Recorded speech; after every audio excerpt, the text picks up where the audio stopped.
Here are 11 icons from the golden age of Hollywood who did not just age, they completely deteriorated. And honestly, number 7 is going to blow your mind.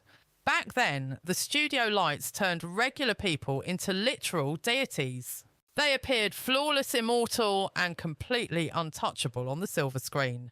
But here is the harsh reality. Father Time does not care about your box office numbers or your star power. In fact, it often seems like the pressure of fame hits the fast forward button on the aging process, creating results that are absolutely shocking to the fans who worship them. Today, we are ripping the mask off Tinseltown history to reveal 11 legendary figures whose final chapters look nothing like their glory days. Some of these stars seem to age 20 years in the span of 5. Others tried desperately to claw back their youth, only to have their attempts backfire in the most horrific ways imaginable. And you have to wait for number 7. This individual underwent a physical transformation so heartbreaking and extreme that eyewitnesses barely recognised who they were looking at. We aren't just talking about a few grey hairs here. These are tragic cautionary tales carved deeply into faces that were once considered the definition of perfection.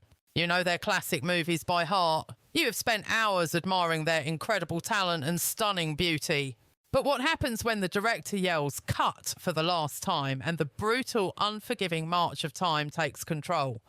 What was the physical cost of living a life in the high-stress spotlight? More importantly, could looking at their downfall actually help us come to terms with our own fears about getting older and facing our own mortality? Let's dive deep into the devastating details as we examine the shocking twilight years of Hollywood's brightest constellations. Well, goodbye everybody, don't worry about me. I might have gotten in a lot of complications in my life, but that was when I was practically a kid. Hindsight is 2020 and now everything is much clearer. Number 1 on our list is Mickey Rooney, the man who went from boy wonder to a weathered, exhausted veteran in the blink of an eye. Mickey Rooney started his journey as the ultimate face of American youth, the nation's favourite teenager. He had those sparkling eyes, that bottomless well of energy, and a boyish charm that was impossible to hate. For millions of moviegoers, he wasn't just an actor, he was the spirit of youth itself. Blockbusters like Boys Town and the incredibly popular Andy Hardy series didn't just make him famous, they made him the undisputed king of the box office by the early 1940s. The guy was pulling in $150,000 a picture, which was absolutely astronomical wealth for that era. But underneath that happy-go-lucky exterior, Rooney was living a life that was hard, fast and dangerous. What the general public didn't realise was that behind those wholesome, innocent roles, Mickey was burning the candle at both ends and holding a blowtorch to the middle. While the audience saw the clean-cut boy next door, Hollywood insiders were watching him develop a voracious appetite for hard liquor, high-stakes gambling, and a revolving door of women. It was a lifestyle that was bound to crash eventually, and it did not take long for those excesses to send him the bill. By the time he hit his early 50s, an age when many leading men are still in their prime, Mickey Rooney looked decades older than he actually was. That face, once so rubbery and full of life, had become heavy, bloated and sagging. The famous sparkle in his eyes was gone, replaced by the heavy, weary stare of a man who had seen too much too soon and paid the price for it. So what exactly happened? Well, walking down the aisle 8 separate times certainly didn't help his stress levels. Every single divorce drained him, wiping out his bank accounts and wrecking him emotionally. On top of that, a crippling gambling addiction left him bankrupt over and over again. But the real killer was the unrelenting pressure of trying to maintain superstar status when your entire brand is based on being young and you are simply not young anymore. There was one particularly gut-wrenching television appearance in the 1970s where the audience actually gasped when Rooney walked out onto the stage. The man who had been the poster child for American adolescence now looked like he could be his own grandfather. His skin hung loose off his skull, deeply etched with premature canyons of wrinkles. His once athletic, energetic frame had turned soft, round and doughy. It was a cruel irony to witness. Mickey Rooney would go on to live to the remarkable age of 93. But the tragedy is that he spent more than half of that life looking far older than his chronological years. He went from teenage heartthrob to grizzled grandpa in record time. As the saying goes, there are plenty of fish in the sea, but fame is a shark. Moving on to number 2, Betty Hutton, the blonde bombshell, who essentially vanished from the face of the earth. Back in the 1940s, Betty Hutton absolutely ignited the screen with a level of manic, incandescent energy that nobody else could touch. She earned the nickname the Blonde Bombshell for a reason. Her performances in classics like The Miracle of Morgan's Creek and Annie Get Your Gun highlighted a rare triple threat talent for comedy, singing and dancing. Her face used to radiate that classic, wholesome, all-American beauty that the public craved. She had perfect features, a $1 million smile and expressive eyes that could flip the script from pure joy to utter heartbreak in a single second. However, the same high-octane intensity that made Betty a massive star would eventually become the fuel for her catastrophic downfall. Behind the curtains, she was fighting a losing war against severe depression and a growing dependency on prescription pills. The crushing pressure to stay on top pushed her right to the breaking point. By the late 1950s, Betty's star power had begun to dim significantly, and tragically so had her legendary looks. It was a domino effect of personal and professional disasters, failed marriages, career flops, and serious money troubles took a devastating physical toll on her. But the most shocking part of her transformation happened in the 1970s, after she had largely disappeared from the public eye and lived in obscurity. When Betty finally resurfaced years later, even her most dedicated die-hard fans struggled to recognise the woman standing before them. Years of multiple nervous breakdowns had left deep, visible scars on her once radiant face. To make matters worse, she had undergone a series of botched cosmetic procedures. These were desperate, panicked attempts to reclaim her youthful appearance, but they backfired and actually accelerated the ageing process significantly. Her features, which were once so perfectly balanced, now appeared distorted, pulled tight, and completely unnatural. In a rare and painful television interview from 1974, the unforgiving studio lights revealed the harsh truth: the bombshell was gone. The visual difference between this exhausted, gaunt woman and the glowing, vibrant superstar from just 20 years prior was absolutely jarring to witness. Her complexion looked dangerously fragile, stretched so tight across her bones that it resembled parchment paper about to tear. Her eyes, which had once captivated audiences with their soulful depth, were now locked in a permanent state of bewilderment, a heartbreaking consequence of cosmetic surgery that had pushed the boundaries of nature way too far. But the most gut-wrenching aspect of this decline was that Betty knew exactly what had happened. She was painfully, tragically aware of her own distortion. In a moment of raw vulnerability during one of her final sit-downs, she admitted, "I can't even bear to glance at a mirror these days. The stranger staring back at me has nothing to do with who I am inside." She continued, noting it wasn't the Betty the public adored, nor the version she wanted to preserve in her memory. She didn't just grow old gracefully, she essentially vanished beneath a synthetic, unrecognisable mask. There was a time when the character could boast about being sensitive right down to the fingertips, claiming those hands made him the premier safecracker in Paris and a virtuoso among thieves. But that kind of finesse was long gone. Number 3 brings us to Peter Lorre, a tragic figure who eventually withered away until he was nothing but a ghost of his former self. Lorre never fit the cookie-cutter mould of the typical Hollywood heartthrob, avoiding the polished leading man aesthetic entirely. With his moon-shaped face, heavy-lidded eyes, and that signature whisper-soft voice, he carved out a legendary career portraying deeply unsettling oddballs in masterpieces like M and the eternal classic Casablanca. However, if you rewind to his younger years, you would find a magnetic intensity to him, a sheer force of personality that dominated the screen regardless of his physical size. Sadly, as the calendar pages turned, those unique features that made him a star began to twist into something that was genuinely hard to look at. It was a lethal cocktail of chronic ailments, a severe morphine dependency sparked by a debilitating back injury, and heavy alcohol abuse that hit the accelerator on his aging process with brutal speed. By the time the 1960s rolled around, Lorre had deteriorated so severely that he was practically a walking shadow of the man he used to be. That once full, round face had imploded, leaving him with cavernous cheeks and dark bruised circles beneath his eyes that gave him a terrifyingly skeletal appearance. His skin, which had always been naturally pale, turned a sickly grey shade that hinted at the deep internal damage being done to his body. And those iconic eyes, previously just a bit creepy, now bulged from his gaunt skull in a way that made him look perpetually terrified, as if he was staring into the abyss. Toward the end of his career, the makeup department wasn't trying to make him look scary for a horror role.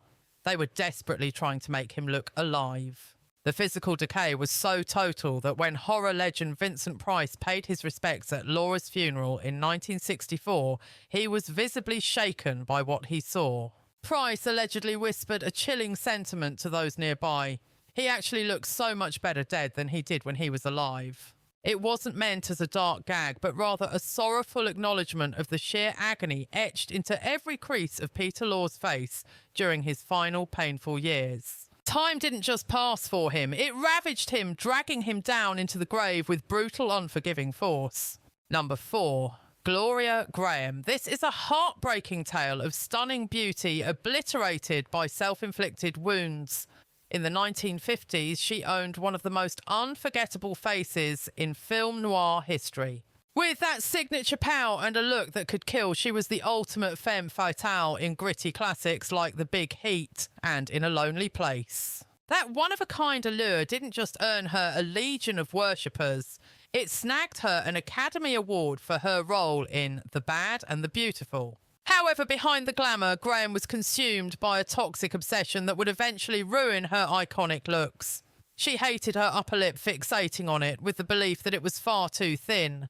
This tiny imaginary flaw spiraled into a complex that would trigger one of the most devastating cosmetic catastrophes Tinseltown has ever seen. Starting in the mid-1950s, she embarked on a relentless quest to surgically alter her mouth, undergoing procedure after procedure in search of perfection. She didn't just stick to doctors, though. Hollywood folklore claims she started stuffing cotton balls or tissues under her lip just to force it to look fuller on camera. When that wasn't enough, she resorted to extreme measures, supposedly having fat harvested from other areas of her body and injected directly into her lip. The outcome was nothing short of a horror show.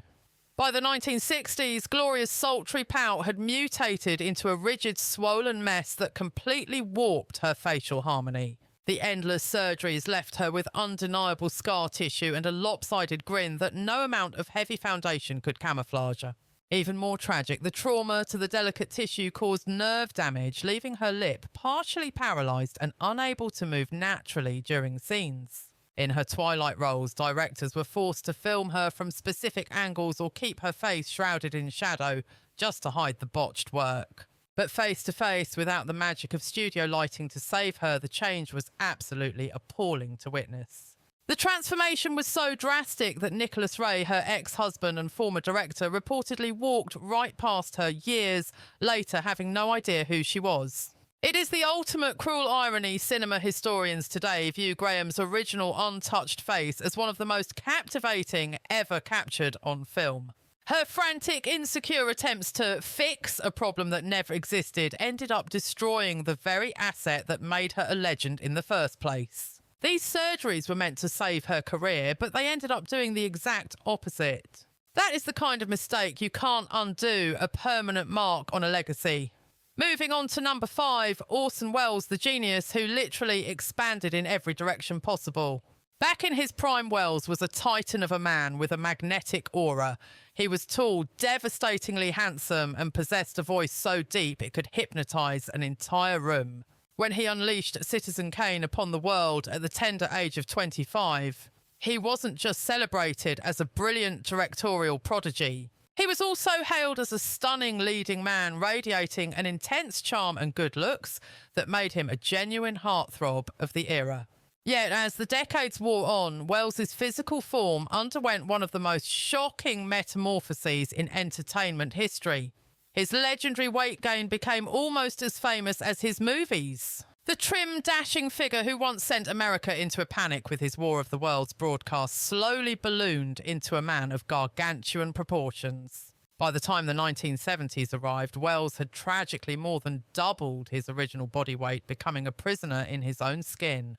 The man who was once the golden boy of Hollywood saw his legendary statuesque good looks completely swallowed up by a visage that seemed to swell with every passing year. Those piercing eyes, which had once commanded the screen, were now barely visible, struggling to peek out from under heavy, swollen lids. That razor-sharp jawline, the one that had cut such a striking silhouette in cinematic history, didn't just fade away. It was completely obliterated, buried under layers of flesh. Even that booming, godlike baritone, arguably the most recognisable instrument in the industry, began to betray him, sounding raspy and strained as he fought for every single breath. And make no mistake, Wells was painfully aware of exactly what was happening to his body. He tried to beat the tabloids to the punch by roasting himself first, cracking jokes about his expanding waistline. He famously quipped to a friend, "My doctor told me to stop having intimate dinners for 4 unless there are 3 other people actually sitting at the table." But the laughter was just a smokescreen. Deep down, the situation was a medical nightmare that was actively tanking his career and frightening those closest to him. It wasn't just the food. It was a lethal cocktail of rapid weight gain mixed with decades of chain smoking, massive cigars, tossing back drinks, and ignoring chronic health warnings. It hit the fast-forward button on his aging process. By the time he hit his 60s, he wasn't moving like a man in late middle age.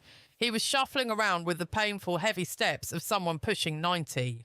His complexion turned a ghostly waxen grey, and simply walking across a room would leave him gasping for air, completely wiped out. As the physical toll mounted, Wells had to get incredibly inventive to mask the extent of his deterioration. He started draping himself in those massive tent-like black capes and voluminous garments, trying to create a silhouette that hid the reality of his massive frame. Whenever he popped up on TV chat shows, it was all carefully choreographed. He would be firmly planted behind a desk before the cameras rolled, or they would frame him strictly from the chest up to avoid showing his girth. He grew out a thick beard, not just for style, but as a strategic camouflage to cover his multiple chins. Towards the end, he was even slapping on heavy theatrical grease paint just to run errands, desperately trying to add some faux life to his deathly, pale skin. The most heartbreaking proof of his decline came when the news broke that Wells had passed away in 1985 at the age of 70. While the papers lamented that a genius had gone too soon, nobody was actually shocked. The writing had been on the wall and on his face for years. If you look at the snapshots from his last days, you would swear you were looking at a centenarian. By the time he was just 60 years old, he had the ravaged countenance of a man of 85. But let's shift gears from a fallen king to a queen who watched her empire crumble in the mirror. Number 6, Bette Davis, the woman with the eyes that could burn a hole through steel. She had to sit there and watch her own legend fade in real time. Everyone always talked about Bette Davis' eyes. It wasn't just a pop song lyric. It was the defining truth of her existence. And trust me, the hype was real. During her Hollywood reign, those massive, heavy-lidded orbs did all the heavy lifting, conveying everything from sultry, dangerous lust to cold-blooded, homicidal fury without her speaking a word. Mix those eyes with that clip-clopped Yankee voice and her refusal to play nice, and you had a cinematic force of nature that snagged her 2 Oscars and cemented her status as a bona fide goddess. However, Father Time didn't just march on Bette Davis. He stomped on her. The aging process was savage, arguably more so than for any of her peers. It stripped away that imposing, larger-than-life aura, reducing this titan of the industry into a terrifyingly brittle, ghost-like shell. The slow suicide started early with her legendary chain-smoking habit. We're talking up to 4 packs a day. That toxic smoke carved deep canyons around her lips and eyes, locking her face into a permanent mask of severity. Then the real hammer blow dropped in the late 1970s and early 1980s when a series of debilitating strokes began to chip away at her. The big one hit in 1983. It left half her face paralysed and turned her trademark crisp staccato delivery into a slur, robbing her of her greatest weapon, her voice. When she dared to go on talk shows in those twilight years, the audience audibly gasped. It was jarring to see the icon looking so diminished. That famous face had collapsed in on itself, becoming skeletal and hollow. With skin so translucent and tight against her skull, it looked like it might tear. The regal spine was gone, replaced by a permanent painful stoop. Even her hands, which used to punctuate her acting with such flair, were now twisted knots that wouldn't stop shaking. But nothing prepared fans for the sheer physical wastage. She had withered away to almost nothing. By the time she filmed her swan song, The Whales of August, in 1987, Davis looked like a spirit crossing over a whisper-thin, fragile echo of the powerhouse she used to be. The wardrobe department struggled because the clothes just draped over her bones, seemingly floating on a body that wasn't really there anymore. Lindsay Anderson, the director, later spilled that it was a nightmare on set. They had to cut constantly because Bette literally didn't have the muscle to stand up or hold a prop for more than a few seconds. But here is the kicker: through all that decay, the eyes never died.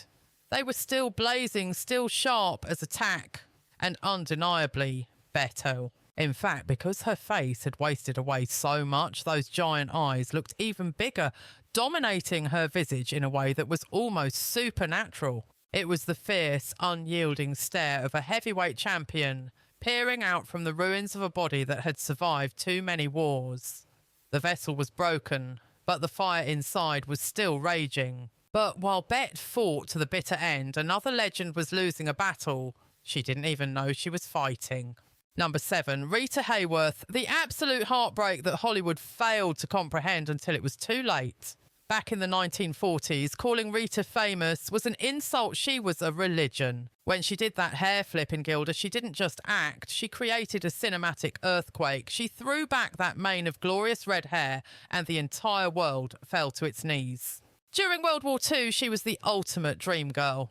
Her face was plastered on more barracks walls and glued to the sides of more torpedoes than any other woman on Earth. She possessed the kind of beauty that didn't seem real, like she had been sculpted by the gods rather than born. Symmetrical perfection skin without a blemish and a smile that somehow managed to say, I'm the girl next door and I'm your wildest fantasy all at the exact same time. But the end of Rita's story is a gut-wrenching tragedy that completely rewrote the medical textbooks for the public and forced Hollywood to look in the mirror regarding aging and disease. The nightmare started creeping in during the 1960s. Rita was only in her 40s, prime years for most, but something was terribly wrong. This was a woman who could once learn a complex dance number or memorize a script in a heartbeat, but suddenly she was staring at pages and the words just weren't sticking. On set, directors were baffled. The love goddess looked lost, bewildered, needing take after take just to get through the simplest blocking. Everyone jumped to the lazy conclusion. The gossip rags the executives, and even Rita herself blamed the bottle, since she had been known to have a drink or two. But the booze was a red herring. It wasn't the liquor destroying her mind. By the time the early 1970s rolled around, Rita Hayworth had undergone a physical transformation so drastic, it was alarming to everyone who knew her.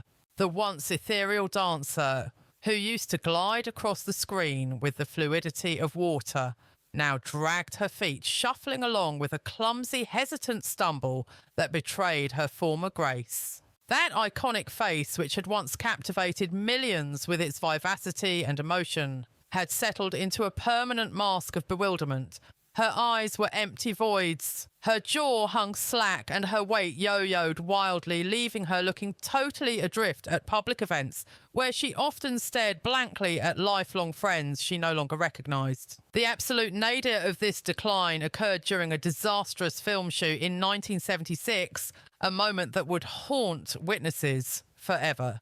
On set, Hayworth found herself unable to recall a single line of dialogue, looking terrified and lost in a room packed with colleagues she had worked with for decades, but now viewed as strangers. The situation became so untenable that the entire production had to be scrapped, marking a tragic end to her career. Heartbroken crew members whispered about seeing the world's former love goddess standing solitary in her dressing room, staring into a mirror and having absolutely no idea who was looking back at her.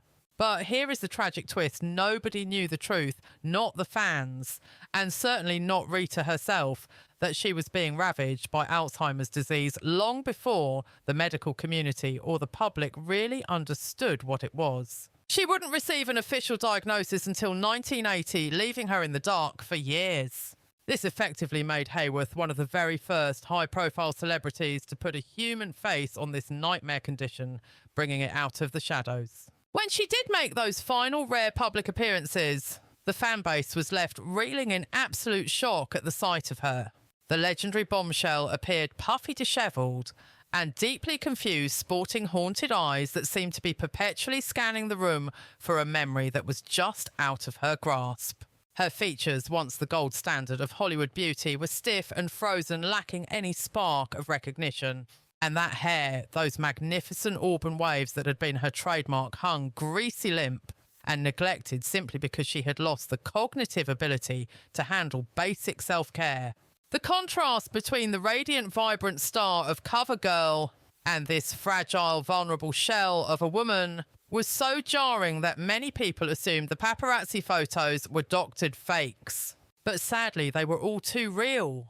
This was the brutal reality of a degenerative disease that was systematically erasing Rita's mind while her body kept on living. When she finally passed away in 1987, Rita Hayworth had endured a slow, agonising fade-out that lasted nearly 20 years. She died completely unaware of her status as a cinema legend, unable to identify her own family members, and totally severed from the woman she used to be.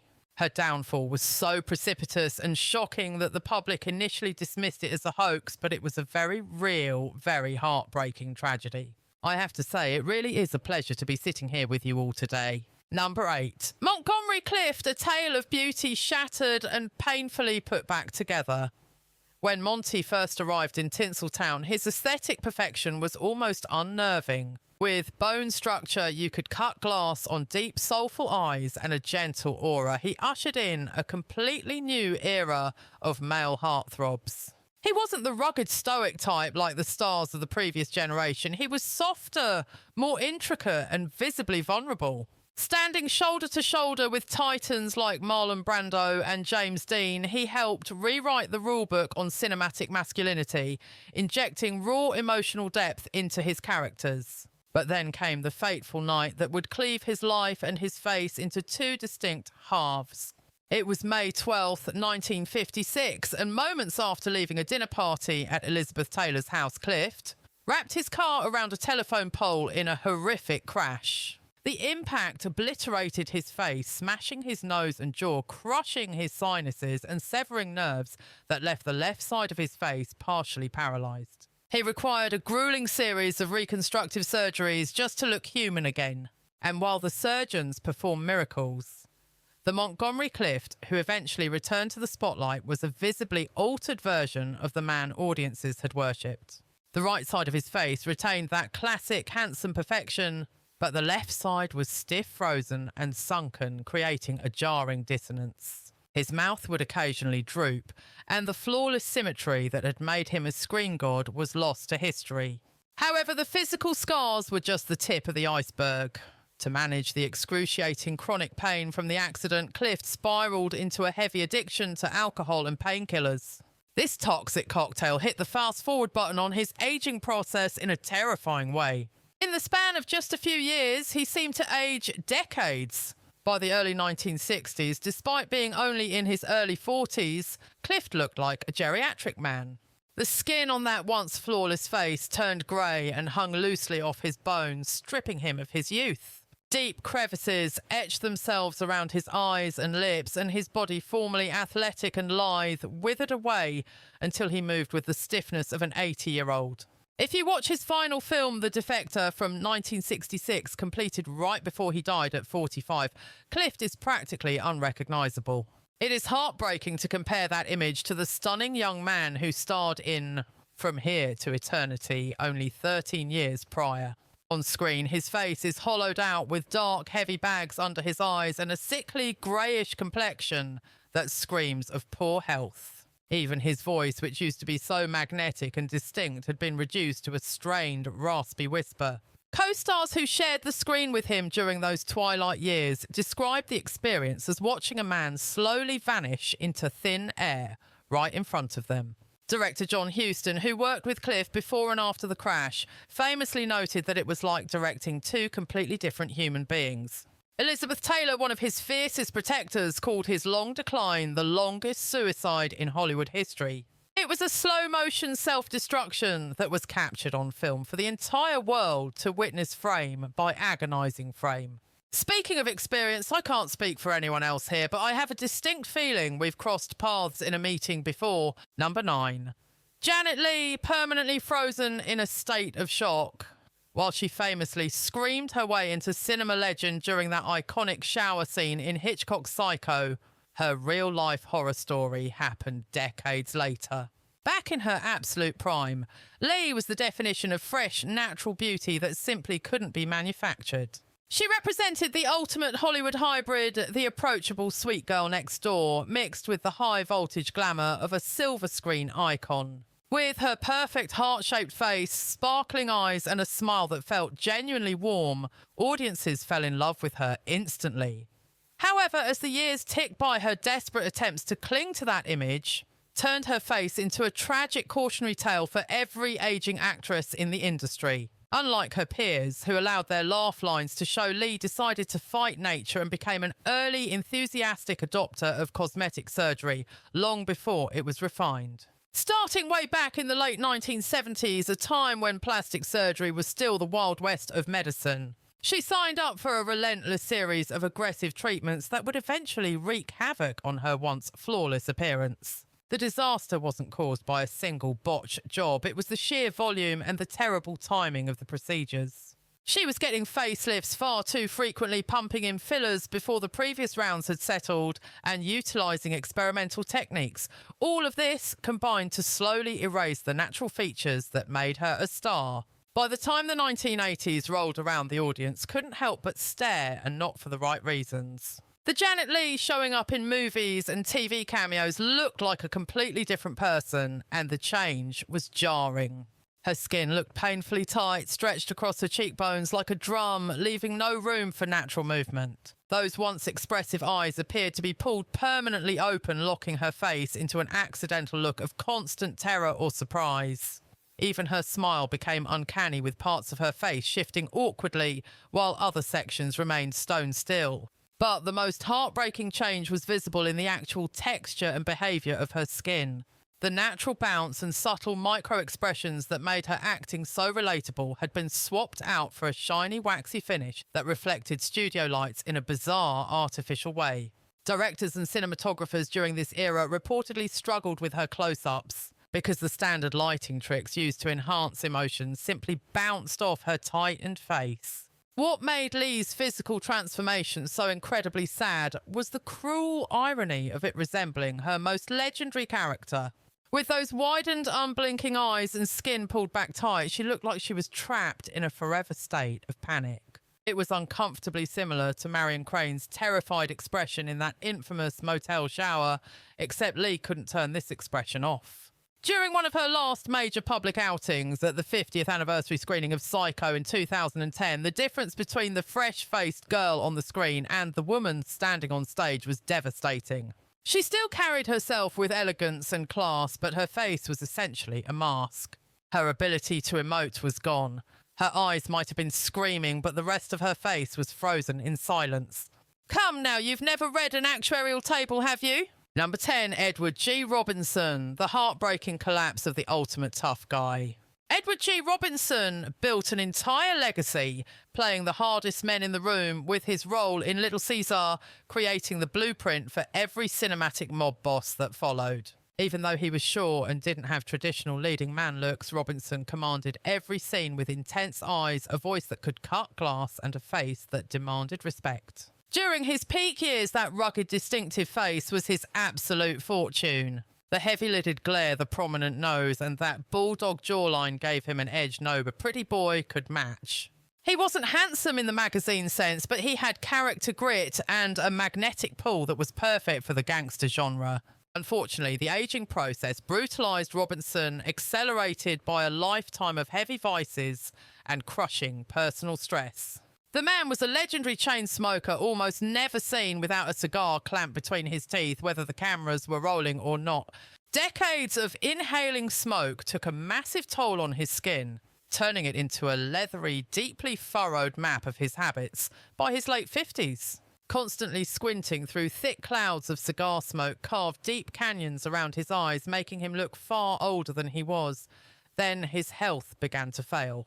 Robinson battled severe chronic heart disease, which required heavy-duty medication, leading to significant side effects like extreme fluid retention.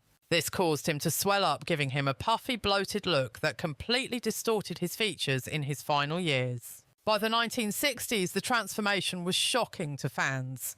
The sharp, intimidating face of the gangster was gone, replaced by a swollen mask of illness. His jowls hung heavy and loose, while massive pockets of fluid accumulated under his eyes, making him look perpetually exhausted. His complexion turned an unhealthy pale grey, speckled with age spots and discoloration.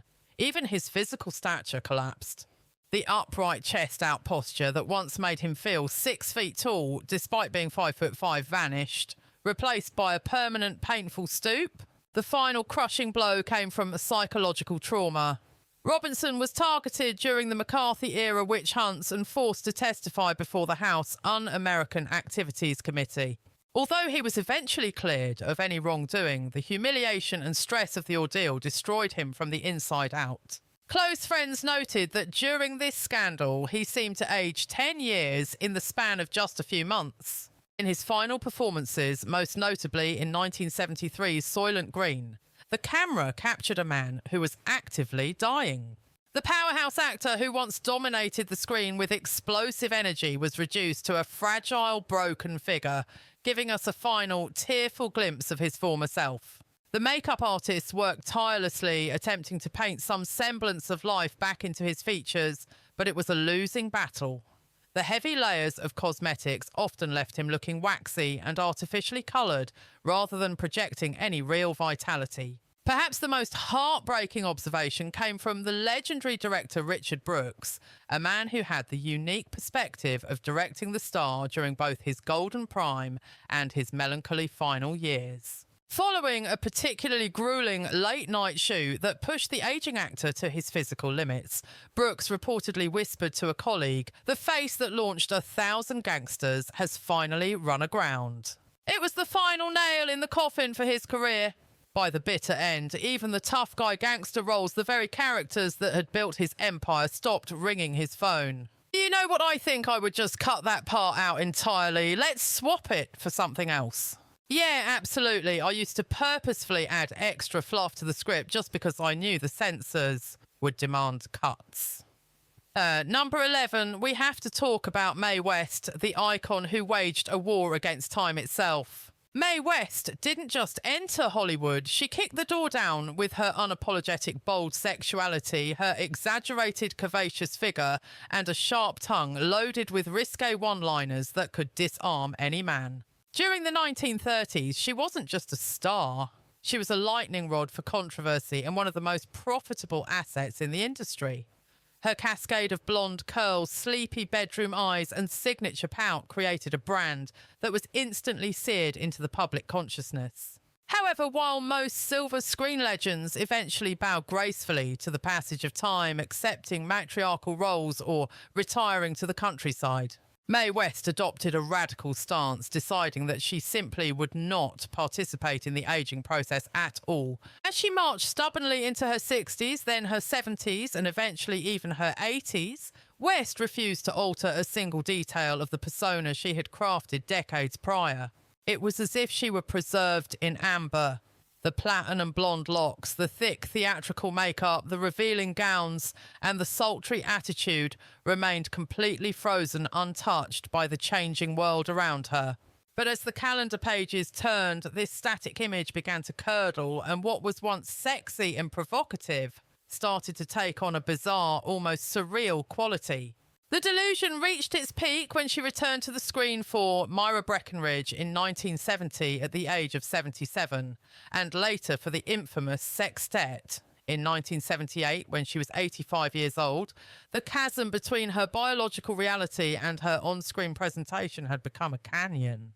Her hair was no longer her own, replaced by a massive wig, styled exactly as she wore it in the 30s. And to mask the wrinkles, her makeup application became less like cosmetics and more like construction work.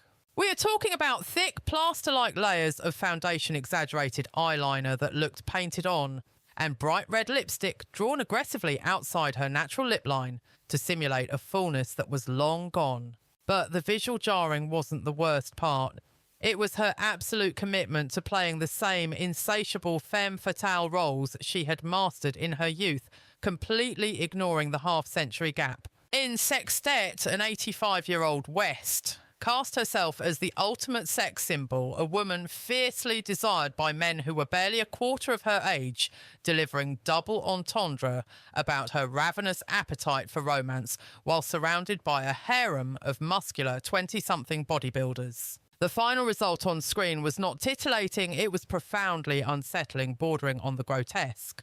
Under the unforgiving glare of the high-definition studio lights, the heavy mask of makeup would actually crack and settle into the deep crevices of her face, creating a stiff, mask-like visage that looked ready to shatter. Her physical movements, which had once been liquid gold, oozing with suggestion and confidence, had deteriorated into something stiff, fragile, and overly cautious.